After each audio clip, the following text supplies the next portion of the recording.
બનાસકાંઠામાં અતિવૃષ્ટિના પગલે તરસ લાગે ત્યારે કૂવો ખોદવાની વૃત્તિ ધરાવતું તંત્ર અતિવરસાદથી દોડતું થયું છે.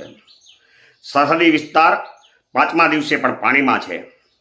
ત્યારે આપ બડાઈના ડાકલા વગાડતા અને ટોંટિયા ખેંચનો ખેલ ખેલતા નેતાઓ સામસામા નિવેદનો કરતા જોવા મળે છે. સસ્તી પ્રસિદ્ધિ મેળવવા માટે કોણ આવ્યું અને કોણ ગયું તેના ચર્ચાઓ થતી હોય છે. ત્યારે સરકારે 2015માં શીખ લીધી હોત તો સરહદી વિસ્તારની આ હાલત ન થઈ હોત તેવું ચર્ચાસ્પદ બન્યું છે. અને સ્થાનિક લોકો આક્રોશપૂર્વક જણાવતા હોય છે કે એક દાયકામાં આ 3 વખત પરિસ્થિતિ સર્જાઈ છે, ત્યારે શું તેનો કાયમી ઉકેલ છે ખરો? ત્યારે સરહદી વાવ, થરાદ, સુઈગામ, રકાબી જેવો આકાર ધરાવે છે. આ વિસ્તારમાં 3 વખત પૂર પ્રકોપમાં લોકોએ હાલાકી વેઠી છે. ઘર વખરી, પશુ, ખેતરો, મકાનો ગુમાવ્યા છે. ત્યારે 2015માં વિનાશક પ્રલય સમાન પૂરના પાણીએ આ વિસ્તારને ઘેર્યો હતો અને તે સમયના તત્કાલીન મુખ્યમંત્રીએ આ વિસ્તારની ચિંતા કરી એક સબપ્લાન બનાવ્યો હતો, જેમાં ખાનપુર, નાગલા અને ડોડગામમાં રકાબી જેવો આકાર ધરાવતો આ વિસ્તારમાંથી પાણીની પાઇપલાઇન મારફતે કેવી રીતે સીધું રણમાં પાણી પહોંચી શકે અને નિકાલ કરાઈ શકાય તેવી યોજના ઇજનેરો સાથે રહી અને સંકલન થકી બનાવી હતી.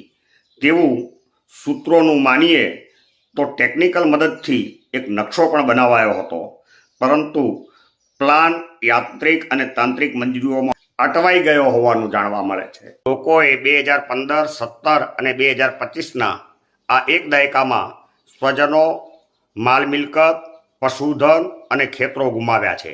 સરકારે રાહત બચાવને તંત્ર કામે લગાડ્યું અને કેશડોલ સહાયમાં પૂરા 10 વર્ષમાં અંદાજિત 5,000 કરોડ નિધિ ફંડ ગુમાવ્યું છે.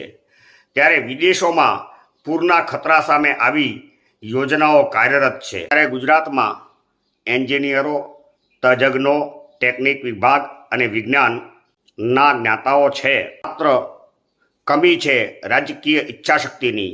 ત્યારે નેતાઓ પોતાની ઈચ્છાશક્તિથી આ પાણી રણમાં પહોંચાડી શકે છે અને આ પાણી પહોંચાડવું જોઈએ તેવું લોકો માની રહ્યા છે. ત્યારે સરકાર પાસે રૂપિયા નથી, ફંડ નથી એવું નથી.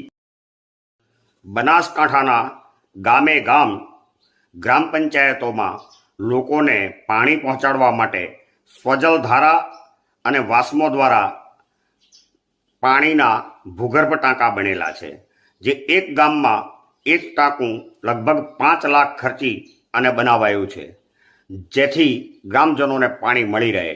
તે તમામ ટાંકાઓ અત્યારે શોભાના ગાંઠિયા સમાન છે, કાર્યરત નથી અને કરોડો રૂપિયા ખોટા ખર્ચાયા હોવાનું કહેવાય છે. ત્યારે સરકાર ધારે તો પૈસા સાચા અને ખોટા ગમે ત્યાં ખર્ચી શકે છે, ત્યારે સાચી દિશામાં ખર્ચવા જોઈએ તેવું લોકો કહી રહ્યા છે. વળી ડીસામાં ગટરના પાણીને શુદ્ધ કરી નદીમાં નાખવાનો શુદ્ધિકરણ પ્લાન્ટનો ખર્ચો લગભગ 26 કરોડના ખર્ચે સરકારે કર્યો છે, જેમાંથી અન્ય પમ્પિંગ સ્ટેશનોમાંથી ગટરનું પાણી આ શુદ્ધિકરણ પ્લાન્ટ સુધી ઠલવાય અને પછી એ શુદ્ધ થઈ અને બનાસ નદીમાં ઠલવાય તેવું સરકારે માન્યું હતું. પરંતુ અત્યારે વર્તમાન સમયમાં ડીસાનું ગટરોનું 50% પાણી છે તે નદીમાં ડાયરેક્ટ ઠલવાય છે. આ પમ્પિંગ સ્ટેશનો છે તેમાં પણ નીતિ નિયમ મુજબ કાર્યરત નથી અને તેનું પાણી શુદ્ધિકરણ પ્લાન્ટમાં ઠલવાતું નથી અને શુદ્ધિકરણ પ્લાન્ટની કેપેસિટી કરતાં ઓછું શુદ્ધ પાણી ક્વોન્ટિટીમાં અને ક્વોલિટીમાં નદીમાં ઠલવાતું હોવાનું ઉજાગર થયેલ છે. ત્યારે દર વર્ષે રોડ રસ્તાઓ ઉપર પડેલા ખાડાઓ પૂરવા માટે જે કરોડો રૂપિયા આવે છે તે પણ યોગ્ય દિશાએ કામ લાગતા નથી. આવા તો અનેક અણઘડ વહીવટના મુદ્દાઓ લોકમુખે છેડી રહ્યા છે. ત્યારે આપ બડાઈના ડાકલા વગાડી પ્રસિદ્ધિ મેળવવા માંગતા નેતાઓએ જમીની હકીકત જાણવી જોઈએ અને લોકોને પડતી હાલાકી દૂર કરવી જોઈએ. તે ઈચ્છનીય છે તેવું લોકો ઈચ્છી રહ્યા છે. સત્યથી નજીક જવાનો મારો આ પ્રયાસ છે.